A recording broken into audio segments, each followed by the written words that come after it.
आज का डेली माना आपके लिए पास्टर माइकल फर्नांडिस की ओर से। राज्य का मार्ग को अपनाना, परंतु पहले अवश्य है कि वह बहुत दुख उठाए और इस युग के लोग उसे तुच्छ ठहराएं। लूका 17:25। हर यात्रा के अपने पहाड़ और घाटियां होती हैं। हमारी विश्वास की यात्रा इससे अलग नहीं है।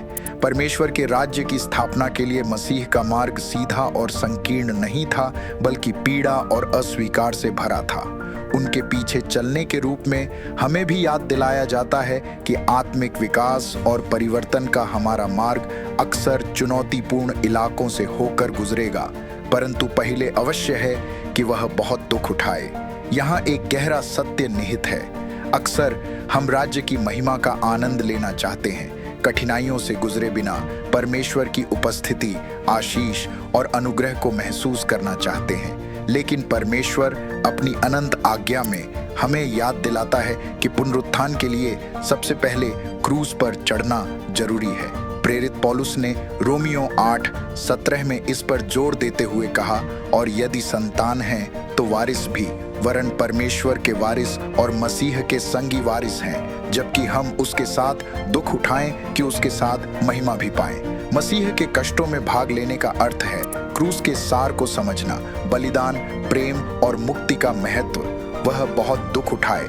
यह केवल एक चुनौती, अस्वीकार का एक कार्य या एक विश्वासघात नहीं था। हमारे पाप और संसार की विघटित का भार उन पर था। यशायाह 85:3 हमें याद दिलाता है, वह तुच्छ जाना जाता और मनुष्यों का त्यागा हुआ था। वह दुखी पुरुष था, रोग से उसकी जान पहचान थी। उनके कष्ट विविध थे। हर कष्ट हमारे लिए परमेश्वर के अतुलनीय प्रेम की गवाही देता था।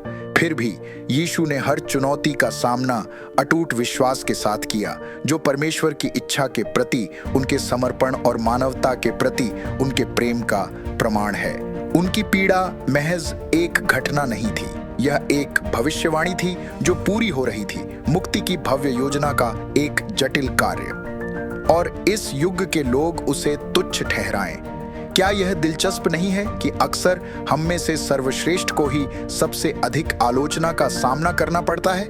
जिस प्रकार प्रकाश अंधकार को दूर कर देता है, उसी प्रकार यीशु की शिक्षाओं की पवित्रता और बुद्धिमत्ता ने उनके समय के स्थापित मानदंडों को खतरे में डाल दिया। उनकी राज्य परिवर्तन शिक्षाएं, जो प्रेम, क्षमा और सेवा पर जोर देती थीं, इतनी कट्टरपंथी थीं कि कई लोग इसे स्वीकार नहीं कर सकते थे।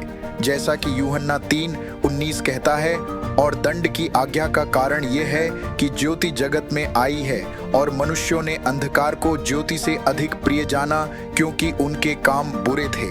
हम अनुयायी के रूप में ऐसी अस्वीकार से अछूते नहीं हैं। जब हम मसीह जैसा जीवन जीने का प्रयास करते हैं तो दुनिया हमारा मजाक उड़ा सकती है, हम पर लेबल लगा सकती है या हमें दूर कर सकती है। लेकिन हमें यूहन्ना 15:18 में यीशु के शब्दों को याद रखना चाहिए, यदि संसार तुमसे बैर रखता है तो तुम जानते हो कि उसने तुमसे पहले मुझसे भी बैर रखा। अस्वीकार हमारी विफलता का संकेत नहीं है, बल्कि एक पुष्टि है कि हम उस मार्ग पर चल रहे हैं जो प्रभु यीशु ने हमारे लिए बनाया था। पीड़ा और अस्वीकार के इस मार्ग को अपनाने का मतलब दर्द की खोज करना या व्यक्तिगत दया में आनंद लेना नहीं है।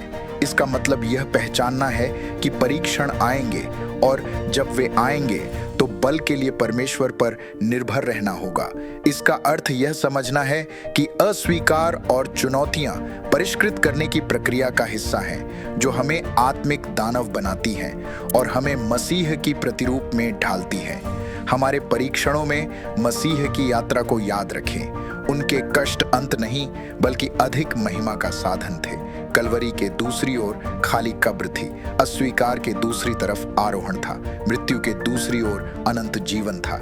इसी तरह हमारे कष्टों के दूसरी तरफ आत्मिक विकास, गहरा विश्वास और हमारे उद्धारकर्ता के साथ घनिष्ठ संबंध है। आओ अभी मेरे साथ प्रार्थना करें। स्वर्गीय पिता, विश्वास और आशा के साथ चुनौतियों का सामना करते हुए आपके पुत्र यीशु के मार्ग पर चलते हुए हमारा मार्गदर्शन कर।